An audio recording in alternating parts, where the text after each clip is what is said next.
สบายดี14ฟังลาวฟังไทยฟังอเมริกาเด้อฝากกดไลค์กดแชร์จอติดตามเด้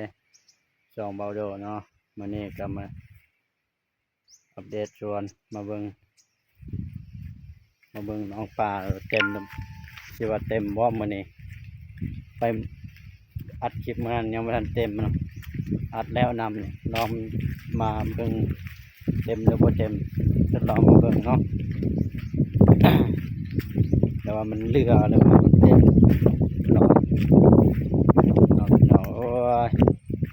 ไก่จะได้หดกระเพาะอะไรไปเนาะมันโบหดนี่กันพี่นาคโบมากแบบโบราณโบเต็มเอาเฮ็ดแบบพิธีเวียดเนาะเวียดบางหดให้มันเต็มจับดอกมันจับมันติดนะพี่น้องเลย มาเบิ่งเนาะมาสาดปานเฮาสวยงามเอาเฮ้ยนี่พระเจ้าผ่านมันเขาเจ้ากำลังผ่านมันเนาะว้าโธ่ธรรมดานะราคามันดีปีนี้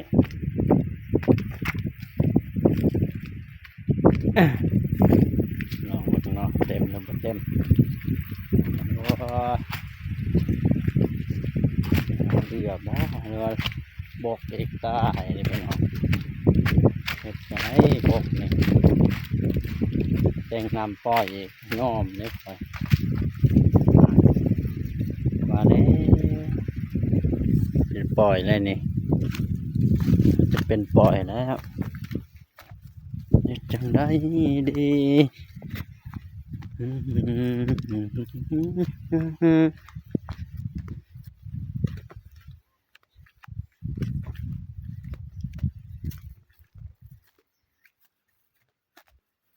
ลองเบิ่งเต็มบ่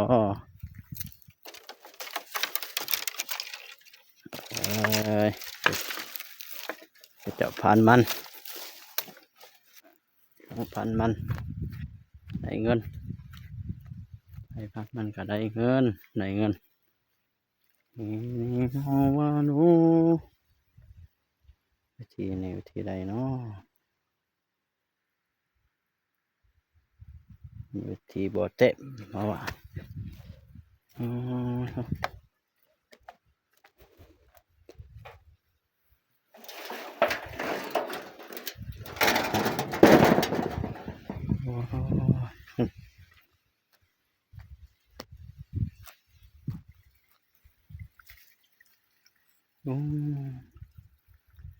สงสัยมันรูดพี่น้องมันรูดเฮ็ดอย่างไรดีมันไหลเนาะมันไหลอยู่ไหลบ่หลาย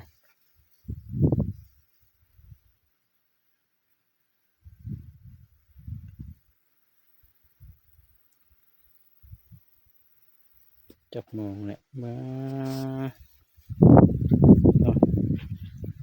โอ้แปลงจะแปลงอีกการแปลงพี่น้องนี่แปลง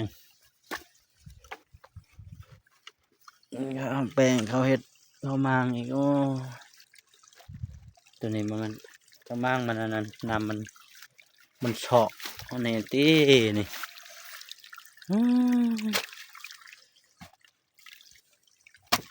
เฮ็ดจังไงบัดนี้นี่ตันฮะพี่น้องอีกโอ้เจ้า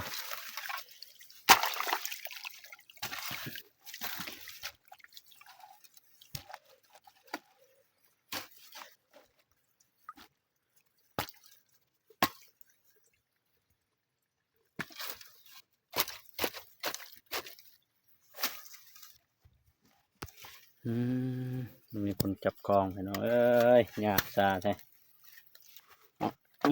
เหยียบมันแน่นก็บ่แน่นก็บ่ได้เลยนี่นี่มันแน่นนะครับเลย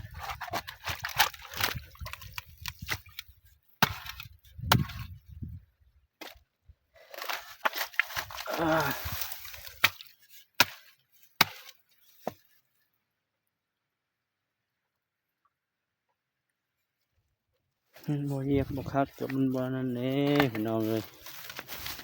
จักสิเฮ็ดจั่งใดโอ้ยติดอ่าขอจบคลิปสำเร็จแล้วพี่น้องเอ้ยฝากกดไลค์กดแชร์หน่อยเด้อ